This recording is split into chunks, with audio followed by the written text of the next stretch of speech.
If you're a huge sci-fi fan, let's put your mettle to the test. Welcome to WatchMojo, and today we're counting down our picks for the top 10 hidden secrets in sci-fi horror movies. Our bodies and our minds will be fragmented into their smallest parts until not one part remains. Annihilation. For this list, we're focusing on the strategically hidden blink-and-you'll-miss-them moments or references featured in some of your favorite sci-fi horror movies. From inside jokes to Easter eggs, some of these will likely only be spotted after multiple viewings. Warning, spoiler alert. Come! You're next! They're coming! They're coming! Must have done something. Number 10. The Immortal Life of Henrietta Lacks. Annihilation. What is it? I don't know.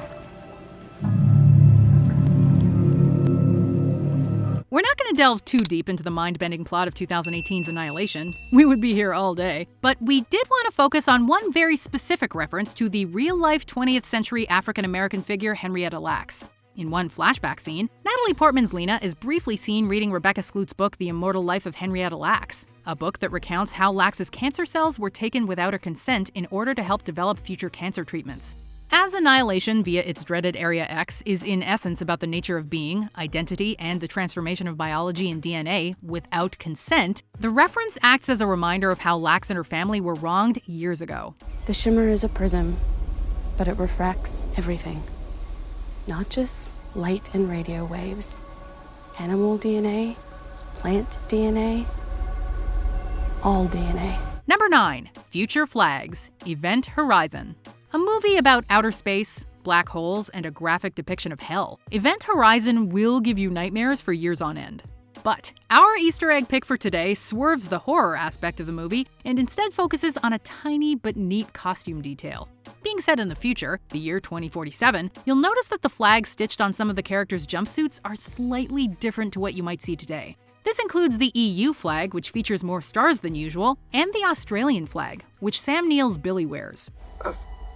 So... Billy. This Australian flag swaps out the Union Jack with the Aboriginal flag, leaving us to wonder what transpired in the future to change this. Number 8. Familiar cab driver, Invasion of the Body Snatchers. A simple but hat-tip-worthy cameo next, as we venture again into the world of shape-shifting alien beings. Only a few steps more. Both the 1956 version and the 1978 remake of Invasion of the Body Snatchers are legendary films in their own right. And to pay homage to the 50s version, director Philip Kaufman snuck in this guest appearance. When Donald Sutherland and Brooke Adams take a cab ride, we briefly see the mustache driver using his radio. 610 proceeding south to airport, carrying 2 passengers, type H. Repeat, type H.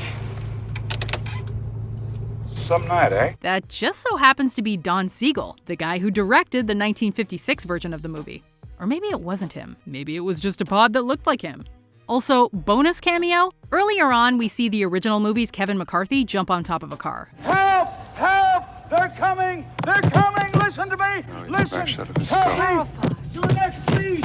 Please! You're next! We're in danger! Number 7. Poster art. The Mist. The literary and cinematic world of Stephen King is one that constantly intertwines within itself to give us a whole load of references and callbacks. Something in the mist! Something in the mist! Dan. Took John Lee! Dan, catch your breath. Something in the mist took John Lee. And this opening scene from The Mist, a movie based on King's book of the same name, is a perfect example of that.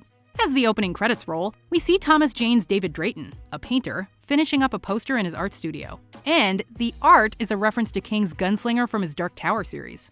And the poster was actually painted in real life by Drew Struzan, an artist famously known for painting other movie posters. Some also featured in this scene.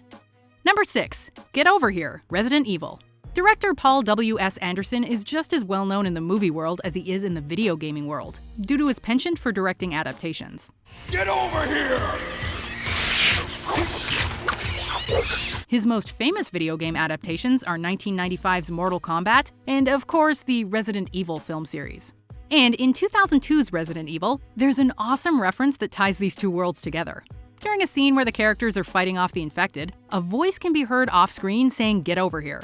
Get over here! Come on, there's too many of them! Fans Fans of the Mortal Kombat games will of course know this as the deadly catchphrase of Scorpion, and an appropriately terrifying use of it, we'd say. Get over here! Number 5. Young Ripley, Alien Resurrection. The Alien franchise has gotten more and more complicated with each new installment. The hell are you? For example, Alien Resurrection has Ellen Ripley cloned using xenomorph DNA. And it's the opening cloning scene of the movie that we want to draw attention to. As the camera moves through a lab, we see a young fetus-like clone of Ripley in a chamber, and it slowly ages before our eyes. My mommy always said there were no monsters, no real ones. But there are. And it really does look like a young Ripley, aka Sigourney Weaver. And that's because the VFX guys actually used baby photos of Weaver as a template. Cool, and a little creepy, right? Excellent work, everybody. Number 4, the P.K.E. meter, They Live. This John Carpenter masterpiece makes us laugh just as much as it freaks us out, from its messages about conformity to its weird alien skull face people. I have come here to chew bubblegum and kick ass. And I'm all out of bubblegum. And although there are tons of subtle visuals throughout the film, did you notice a familiar prop being used by the alien army guys? I hear them on the 19th floor above me. I gotcha. We're on the 21st. We'll be waiting for them. They use the psychokinetic energy meter, aka P.K.E. meters, as sensor and communication devices. And if they look familiar, that's because the props, to save money, were lifted straight from 1984's Ghostbusters. In Ghostbusters, the P.K.E. meter is used by the team to track ghosts, and Egon Spengler in particular can be seen using one throughout the movie. Symmetrical book stacking, just like the Philadelphia mass turbulence of 1947.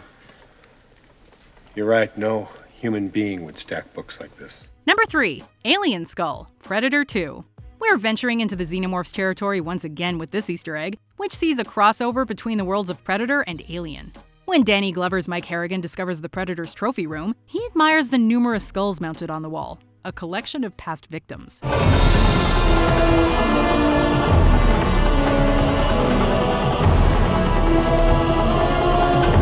A human skull is among them, obviously, but so is a xenomorph skull, signifying that this predator has previously killed one, and that both creatures coexist in a shared universe. And this skull cameo also acted as a precursor to the eventual crossover movie Alien vs. Predator in 2004. Number 2, the satellite crash, Cloverfield. This found footage horror is jam-packed with references that have had Easter egg hunters and theorists scratching their heads for years. Do you guys know what it is out there? Do you know what that thing is? No, they ain't telling me. Whatever it is, it's winning. We wanted to focus on the most controversial one of all, the satellite crash. During the movie's closing moments, we see flashback footage of Rob and Beth on a date at Coney Island. When the camera briefly films the ocean, an object can be seen plummeting from the sky and splashing into the water. All right, we're almost out of tape. We got like 3 seconds left. What do you want to say? What do you want to say? Last thing to the camera. People have long debated that this might actually be the monster, but it was actually confirmed to be a piece of the Chimpanzee 3 satellite owned by the Cloverfield mining company Tagruato. And it's theorized that this could have been what awoke the monster at the bottom of the ocean. Oh my God. Jonathan? Oh shit! Jonathan, can you hear us? Hey! What are you doing? We gotta get out of here! Before we continue, be sure to subscribe to our channel and ring the bell to get notified about our latest videos. You have the option to be notified for occasional videos or all of them. If you're on your phone, make sure you go into your settings and switch on notifications. Number 1, the Norwegian Warning, The Thing. A horror movie where the monster is spoiled within the first few minutes? That's never gonna work. Well, it worked for 1982's The Thing, and that's because it was spoiled in Norwegian. Child, what's he doing? Circling the camp. Who is he?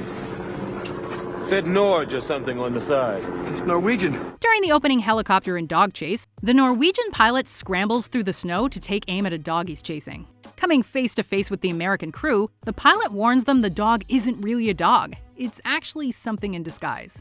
But kom der vekk. Det har ikke en bikkje i. Det en slags ting. Det imiterer en bikkje.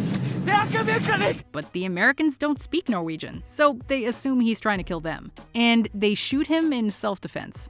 Imagine if they did speak Norwegian. That would have been a short movie. First goddamn week of winter. Do you agree with our picks? Check out this other recent clip from WatchMojo, and be sure to subscribe and ring the bell to be notified about our latest videos.